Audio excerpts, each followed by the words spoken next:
എനിക്ക് വല്ല കാര്യം ഉണ്ടായിരുന്ന വരുൺ. ആ കോറസ് പാടിക്കഴിഞ്ഞാ ഒരു ദിവസത്തെ പ്രതിഫലം കിട്ടുന്നു പറഞ്ഞു. അതായിക്കോട്ടെ എന്ന് പറഞ്ഞ് കേറി നിന്നതാ.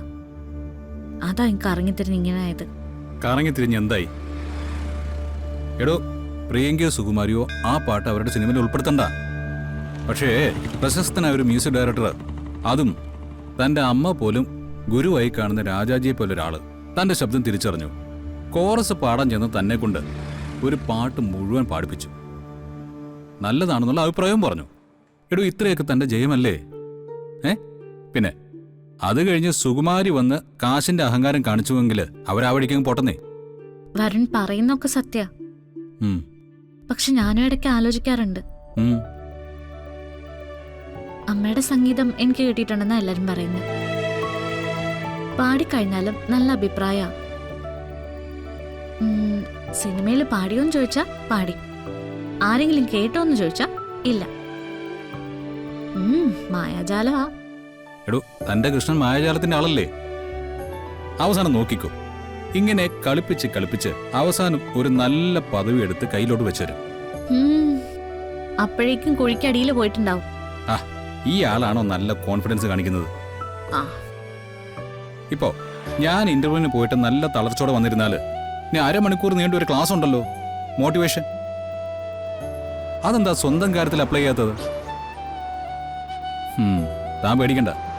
എടോ, ഗായിക രാധയ്ക്ക് മലയാള ചലച്ചിത്ര ലോകം വെയിറ്റ് ചെയ്യുന്നൊരു സമയം വരും. പിന്നെ എന്നെ തേടി മലയാള സിനിമ ഉടലോടെ വന്ന് നിൽക്കും.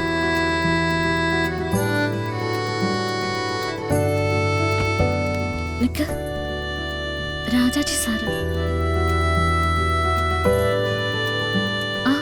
Music director.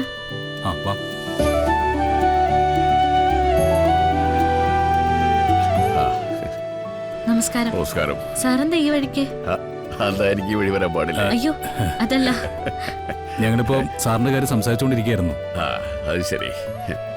രാധിക, തന്റെ ശബ്ദവും ഭാവവും വളരെ നല്ലതാണ്. എത്ര കഠിനമായ പാട്ടാലും രാധികയുടെ കണ്ടത്തിന് അത് വളരെ ലളിതമായിരിക്കും.